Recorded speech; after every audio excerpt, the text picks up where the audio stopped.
सुप्रभात बच्चों, आज हम आपकी पाठ्य पुस्तक हिंदी के पाठ 1 का अध्ययन करेंगे जिसका शीर्षक है मनुष्यता। तो चलिए पाठ को पढ़ते हैं और जानते हैं सच्चे मनुष्य के बारे में कि अगर हमें मनुष्य का जीवन मिला है तो उसे हमें व्यर्थ में नहीं गंवाना है। बच्चों, ये पाठ एक कविता के रूप में है और कवि हैं मैथिली शरण गुप्त जी, जिन्हें राष्ट्र कवि होने का गौरव प्राप्त है। तो चलिए पढ़ते हैं कविता मनुष्यता। पाठ 1 मनुष्यता। भारतीय संस्कृति के अमर गायक कविवर मैथिली शरण गुप्त हिंदी काव्य जगत के अनुपम रत्न हैं। गुप्त जी गांधी जी के व्यक्तित्व और आदर्शों से प्रभावित थे। उनके काव्य में राष्ट्र प्रेम की अभिव्यक्ति होने के कारण उन्हें राष्ट्र कवि होने का गौरव प्राप्त हुआ।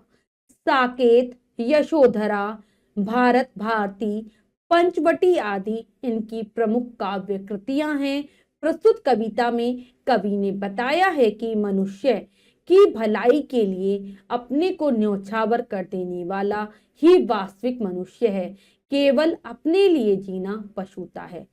तो बच्चों, जो ये कविता है मनुष्यता, हमारे राष्ट्र कवि मैथिली शरण गुप्त जी द्वारा लिखित है, रचित है और ये भारतीय संस्कृति के अमर गायक थे। इनकी कविताओं में राष्ट्र भक्ति, राष्ट्र प्रेम दिखाई देता था, जिसके कारण इन्हें राष्ट्र कवि की उपाधि दी गई है। इनकी प्रमुख काव्य कृतियां साकेत, यशोधरा, भारत भारती, पंचवटी आदि हैं। इन्होंने बताया है इस पाठ के माध्यम से हमें कि जो मनुष्य दूसरों की भलाई के लिए कार्य करता है वो ही वास्तव में सच्चा मनुष्य होता है। अगर कोई ऐसा नहीं करता, केवल अपने लिए ही जीता है, तो वह पशु के समान होता है।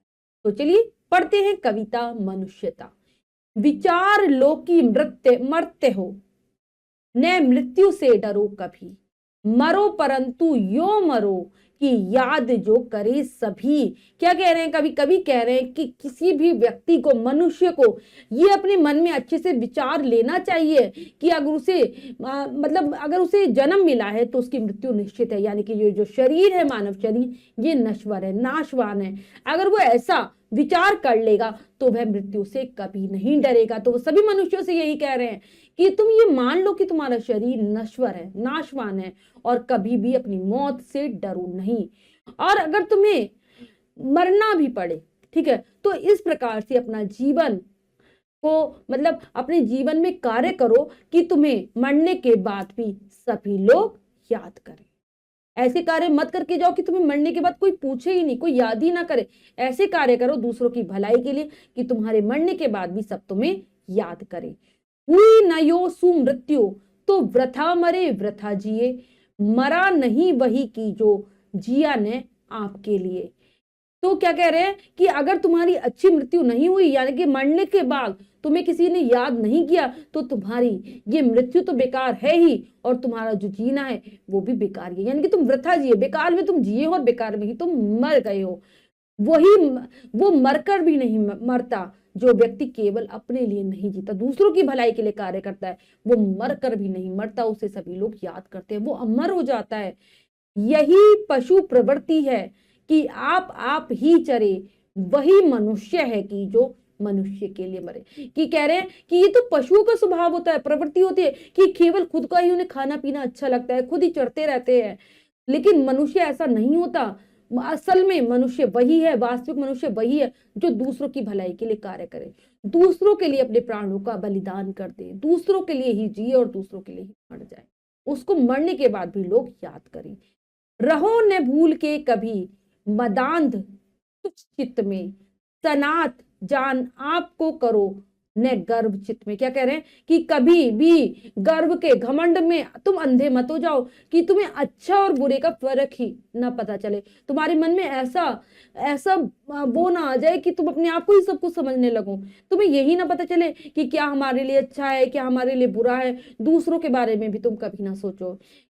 तो सनात, अपने तुम दूसरों के क्या बनो? दूसरों को सहारा देने वाले बनो। सनात दूसरों को सहारा देने वाले बनो, जिससे कि तुम्हारे अपने मन में अपने लिए गर्व उत्पन्न हो, अपने ऊपर तुम अभिमान कर सको। अनाथ कौन है? यहाँ त्रिलोकनाथ साथ है। दयालु दीन बंधु के बड़े विशाल हाथ है। इस संसार में कभी भी तुम अपने आप को अनाथ मत समझो, अकेला मत समझो, क्योंकि हमारे साथ त्रिलोकनाथ साथ है, हमारे साथ भगवान है। और जो भगवान है वो बहुत ही दयालु है, दीन बंधु है, दीनों का सहारा है और उसके बहुत बड़े बड़े हाथ है। तो तुम ऐसा करो कि दूसरों की भलाई करो और कभी भी किसी को अकेला मत समझो, क्योंकि भगवान सबको देखने वाला है, सबकी रक्षा करने वाला है। अतीव भाग्यहीन है अधीर भाव जो भरे, वही मनुष्य है जो मनुष्य के लिए मरे। क्या कह रहे कवि? वो मनुष्य भाग्यहीन है, दुर्भाग्यशाली है जो केवल अपने लिए जीता है, हमेशा बेचैन रहता है, अपने लिए बेचैन रहता है, कभी भी वे दूसरों के बारे में सोचता ही नहीं है। लेकिन इस संसार में केवल वही मनुष्य है जो दूसरे मनुष्य की भलाई के लिए कार्य करता है और उसके लिए अपने प्राणों को भी त्याग देता है। चलो अभिष्ट मार्ग में सहर्ष खेलते हुए, विपत्ति विघ्न जो पड़े उन्हें ढकेलते हुए। क्या कह रहे हैं कि जो भी तुम्हारा सामने रास्ता है, वांछित जो तुम चाहते हो, अभिलाषित है, जिस मार्ग की तुम अभिलाषा करते हो, उसमें हंसते खेलते हुए खुशी से आगे बढ़ो। और रास्ते में जितनी भी बाधाएं आए, विपत्तियां आए, मुसीबतें आए, उन्हें क्या करो, उन्हें पार करते हुए, उन्हें आगे की तरफ धक्का होते हुए आगे बढ़ते चले जाओ। यानी कि तुम्हारे मार्ग में तुम कुछ अच्छा कार्य करने जा रहे हो, अपने लक्ष्य को प्राप्त करने जा रहे हो और तुम्हारे मार्ग में बाधाएं आ गई, तुमने अपना मार्ग ही बदल लिया, ये गलत है। तुम्हें उन विपत्तियों को, बाधाओं को पार करना है, उनका मुकाबला करना है और आगे बढ़ना है। घटे न हेल मेल, हाँ बढ़े न भिन्नता कभी। तो जो आपस में क्या कह रहे हैं कि आपस में जो हमारा लोगों के साथ मेल जोल है वो कभी ना घटे, मतलब कभी भी कम ना हो। आपस में हमारा एक दूसरे से प्यार, मेल जोल, और कभी भी हमें भेदभाव बढ़ाना नहीं है। आपस में क्या नहीं होना चाहिए, अंतर जो हम करते हैं जाति पाति के आधार पर, धर्म के आधार पर, जो अंतर है, जो भिन्नता है, उसको कभी भी बढ़ाना नहीं है।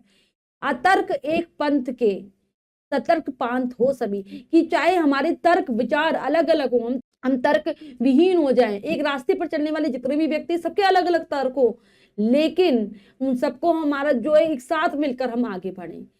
क्या हो, सभी को, जो चाहे वो तर्क वाले हों, जिनका तर्क अलग है और जिनके तर्क एक से, सब मिलकर आगे बढ़े। सब एक ही रास्ते पर चलने वाले राहगीर हैं, मुसाफिर हैं। तभी समर्थ भाव है कि तारता हुआ तरे। क्या है? वही मनुष्य है जो मनुष्य के लिए मरे। क्या करें? यही हमारे अंदर, यही समर्थता का भाव हमें लाना है कि हमें केवल अपने भलाई के बारे में नहीं सोचना, हमें सबकी भलाई के बारे में सोचना है। सभी को साथ लेकर आगे बढ़ना है, चाहे सबके विचार अलग अलग हो, तर्क अलग अलग हो, लेकिन हमें सबको लेकर एक साथ आगे बढ़ना है।